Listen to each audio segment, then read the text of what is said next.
Fred Astaire, when I went downstairs and just happened to catch Fred Astaire rehearsing a 20-minute medley of Gershwin and Cole Porter with my great band, who were so happy to be playing with him.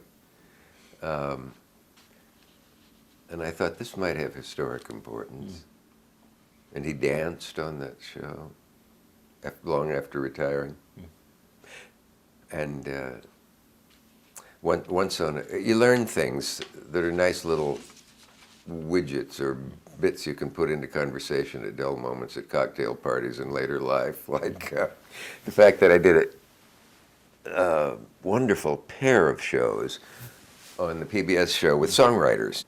It was Sammy Kahn that I was talking with, and I said, I know that from reading, that every songwriter lived for the dream of maybe getting Frank Sinatra to record his song. Then he was made. And he said, this is true. During a break between the 2 half hours, he said, called me over and said, I wasn't totally honest with you maybe there, but because his career was Frank Sinatra. Right. He said, there is one person whose musicality was considered as great and perhaps greater than Frank's. And I thought, well, Frank liked various singers that he would praise over the years. I couldn't think who it would be. He said Fred Astaire. Fred Astaire. And I did the usual take that people often do. Some will say, I didn't even know he ever sang. Well, of course he sang in all those movies. But people think of him for his dazzling, greatest dancer in the world. The only thing Rudolf Nureyev insisted on talking about when he came on was Fred Astaire. That was his hero in the world. Astaire's musical abilities, not a great voice, he never pretended it was, but if you listen to his singing, greater than Frank. And you have the... Certainly Frank, I always called him Frank, of course, was the great pop singer of all time. Now, did you ever try to get him on your show? Yes. And why did he not? I don't know. First I called once and some hood answered the phone. I said, I don't know who the hell you are, and because he was not always meticulous in his choice of friends and associates. And yet I would do anything for him. And I met him a number of times, and we mentioned it a couple times, and I think I didn't push it hard enough, because we would have had such a good time out there.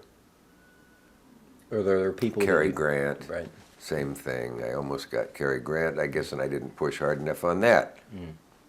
Oh, Dick, they'll find out how dumb I am, he said in all seriousness. Mr. Grant, you can only be so dumb.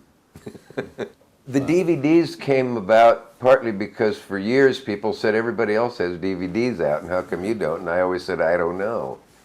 And eventually, in the passive voice, the DVDs got made.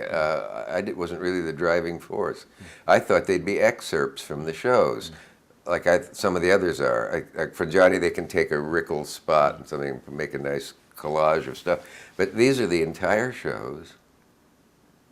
They're in 5 sets, rock icons, which is who's who. Right. And talking, that's the important part. They all talk. People would say, we loved seeing Janis sing on Hullabaloo and shows, but we always wanted to know what she was like. Well, her personality was the whole thing. The rock show, there's a great one with Ray Charles, because he did the show 5 times. On the first one, you can see that he's still on drugs, and he's clean on the later ones. It's interesting to watch that. John and Yoko, Right. 2 shows. You have a comedy. Comedians. Yes. Yeah. And then there's one called Hollywood Greats, which, tell me if you think we may have given away too much. The entire shows of Katharine Hepburn, Betty Davis, Groucho Marx, Woody Allen, Mel Brooks, Lucille Ball, Fred Astaire, Marlon Brando, Orson Welles, John Huston, Ingmar Bergman, Lucille Ball, did I mention? And 2 or 3 more. Robert Mitchum is wonderful on that. The Groucho is worth the price of a year's tuition at Harvard. Well, it's Everything he said was funny for the entire show. He was in it, the last of his prime that night.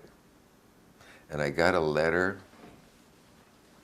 Here's what makes it worth going through all the hell of doing television. And I got a letter from Groucho's daughter Miriam this year.